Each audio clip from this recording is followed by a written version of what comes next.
The river cut through the canyon like a vein of silver, its shallow waters cool against the skin of the young Apache woman who waded into its depths. She had come there alone, fleeing the dust and noise of the camp, seeking a moment of quiet where only the rush of the current and the whisper of the canyon walls could speak to her. But as soon as she had lowered herself into the water, laying aside her garments on a rock, laughter had split the silence. Shadows darted from the brush, men she did not know. Rough settlers whose faces twisted with cruel humor. Before she could stand or shout, they had snatched her clothing, hooting like jackals as they vanished back into the wild. Their taunts lingered in the air, leaving her trembling in the shallows, clutching the water as if it could shield her. She crouched there, the feathers in her earrings dripping with the weight of river water, her dark eyes flashing with fury and shame. She was no stranger to hardship. Her people had endured raids, hunger, the endless push of outsiders into their lands. But this humiliation cut deep. To be stripped of dignity in such a way, to be left vulnerable in the canyon, it was an insult she would not forgive. Yet she could not chase them, bare, unarmed, and alone. She pressed her arms across her chest, her breath shallow, her mind racing for what to do next. It was then that the sound of hooves reached her, slow and steady, like thunder muffled by distance. She froze, sinking deeper into the water, hoping the canyon itself might hide her. The horse's steps drew closer until a figure appeared on the bank. A tall cowboy, his hat casting a shadow across his weathered face, his belt heavy with the weight of a holstered revolver. He moved with the confidence of a man who belonged anywhere his boots touched, though the rifle across his back hinted he had fought for such belonging more than once. In his hand he carried a coat, dust-colored and rough, worn from years of use. His eyes found hers instantly, though she tried to duck beneath the rippling surface. He did not laugh nor jeer nor smirk the way the others had. Instead, he regarded her with a stillness that carried neither threat nor pity, only a quiet understanding. "Looks like you've been wronged," he said, his voice low, steady as the earth itself. She said nothing, lips pressed tight, suspicion burning inside her. Cowboys were not to be trusted, not in her world, where they came with rifles and greed, tearing at the land and the people alike. Yet here one stood, offering no weapon, no mocking glance, only the coat in his hand. "They stole my clothes," she finally whispered, anger edging her words. "They think it is a game." Her chin lifted, defiant even in her state of exposure, for she would not show weakness before any man. The cowboy gave a small nod, as though he had expected such cruelty from the world. He crouched at the riverbank, holding out the coat. "Take this," he said simply. "No one should be left without cover in land this harsh." She studied him, eyes narrowed, searching for the trap in his kindness. But there was no hunger in his gaze, no delight in her shame. Reluctantly, she pushed through the water toward him, every step heavy with caution. He turned his head slightly, offering her the dignity of his averted eyes as she snatched the coat and wrapped it around herself. The rough fabric scratched her skin, yet it was a shield, and she clutched it with gratitude she could not voice. When she finally stood on the shore, the coat draped across her like armor. The cowboy straightened. He did not smile, only met her gaze as though weighing something unspoken. "My name's Colton," he said, after a silence that stretched long. "I reckon you've been wronged by men who know nothing of honor. If you'll allow, I'll see to it they don't trouble you again." She shook her head sharply. "I do not need saving. I need respect." Her words carried fire, but beneath them ran the tremor of truth. Alone, she could not strike back at those who had shamed her. Colton's eyes softened, though his jaw stayed firm. "Respect is earned," he replied, "but it's also defended. No one earns the right to strip it away from you." For the first time since the laughter had stolen her breath, her chest eased. She studied the man in front of her, the stranger who had come not with mockery but with a coat, her shield in the wilderness. He stood there waiting, not pressing her, not demanding trust, but offering it. She realized then that perhaps strength could come not just from the fire within, but from the hands of those rare, enough to give without taking. And in that moment she knew their paths were bound, though the world around them would never make it simple. The canyon winds carried a silence between them, broken only by the faint rustle of grass and the distant cry of a hawk. The Apache woman, still clutching the cowboy's coat to her damp skin, felt the heat of her shame giving way to another flame, anger that refused to be smothered.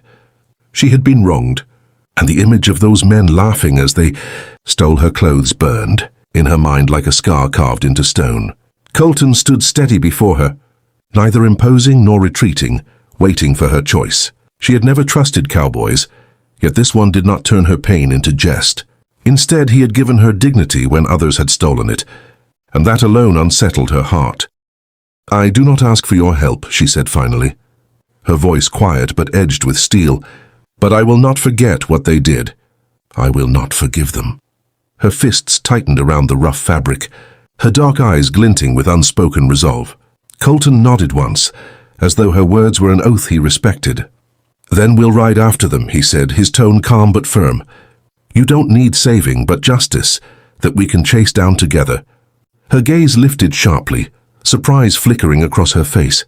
No man had ever offered her partnership, only dominance or dismissal. For a long breath she studied him, weighing the risk. Finally she gave a single nod. "We ride," she said. Colton turned and led his horse closer. The animal, a sturdy bay with a scar across its muzzle, lowered its head as if acknowledging her. She mounted carefully, keeping the coat tight around her, while Colton swung into the saddle with practiced ease. They set off across the canyon, the river fading behind them as the trail ahead beckoned like a promise written in dust. The tracks were easy to follow, boot prints pressed deep into soft earth, careless laughter echoing faintly ahead on the wind. These men were not clever. They were drunk on their cruelty, certain no consequence would find them. The Apache woman leaned forward, her hair still wet against her cheeks, her jaw set with a determination that seemed to make the canyon itself lean closer to listen. As they rode, Colton glanced at her, his brow furrowed beneath the brim of his hat. "What's your name?" he asked quietly, respectful, as though names were not to be taken but given freely. She hesitated, then answered, "Naya." The syllables rolled off her tongue like the river's song. Colton repeated it once softly, as though marking it into memory. The trail bent through a narrow pass, the sandstone cliffs pressing close. Voices carried through the air, raucous, cruel laughter, the sound of men who believed themselves untouchable. Naya stiffened, her hands tightening against the reins. She could almost see her garments in their hands, tossed like trophies. Colton raised a hand, signaling her to slow. Together they dismounted, tying the horse to a scrub tree, and crept forward. Around the bend, the men lounged by a campfire, 3 of them, their rifles tossed carelessly on the ground. One waved her dress in the air like a banner, mocking, while the others roared with laughter. Naya's blood surged hot in her veins. She wanted to rush forward, to tear back what was hers, but Colton's hand rested lightly on her arm. "Patience," he whispered, his eyes sharp and cold. "They'll learn." He stepped into the open, his boots grinding the gravel, his revolver already drawn. The laughter died at once, replaced by startled curses. "Evening, boys," Colton said, his voice steady as stone. "You've taken something that doesn't belong to you." The men scrambled, hands reaching for their rifles, but Naya emerged beside him, her chin high, her presence a blade sharper than any steel. "That belongs to me," she said, her voice clear, strong, and echoing against the canyon walls. Her words cut the silence, and for the first time the men looked uneasy. They had expected helplessness, not fire. One of them sneered, spitting into the dirt. "Oh, what's it matter? She's just—" But he never finished the insult. Colton cocked his revolver, the sound slicing through the air like thunder. "Finish that sentence," Colton warned, his tone low and dangerous. "And I'll make sure it's the last one you ever say." The man swallowed hard, his bravado wilting under the weight of the cowboy's gaze. Naya stepped forward, her eyes never leaving the garments in their hands. "Throw them," she commanded. The men hesitated, but Colton's revolver never wavered, and slowly, grudgingly, one tossed her clothing into the dirt before them. The mockery drained from their faces, replaced by the cold realization that they had overstepped into a world where consequences wore spurs and steel. Naya bent to gather her things, clutching them with trembling hands, not from fear but from the surge of triumph that coursed through her. She straightened, her voice ringing like iron. "If you ever lay hands on me again, or any woman of my people, The canyon itself will not hide you from what I bring."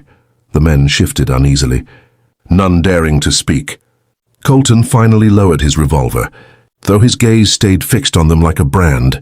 "Best you ride out of this land," he said coldly. "You've burned your welcome." With that, he turned to Naya, giving her the space to stand in her own victory. Together, without another glance at the cowards, they returned to the horse and mounted. As the canyon opened wide before them, Naya held her reclaimed garments close, though the coat still wrapped her shoulders. She turned to Colton, her voice quieter now, stripped of fire but not of strength. "You didn't have to stand with me," she said. He met her gaze, his eyes steady. "No," he replied, "but no man should stand against you either." For the first time in many moons, Naya felt something beyond survival. She felt trust.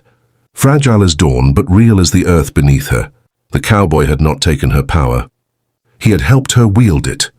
And as they rode side by side into the wild stretch of desert, she knew their paths, though different, were bound together by the river's current and the fire of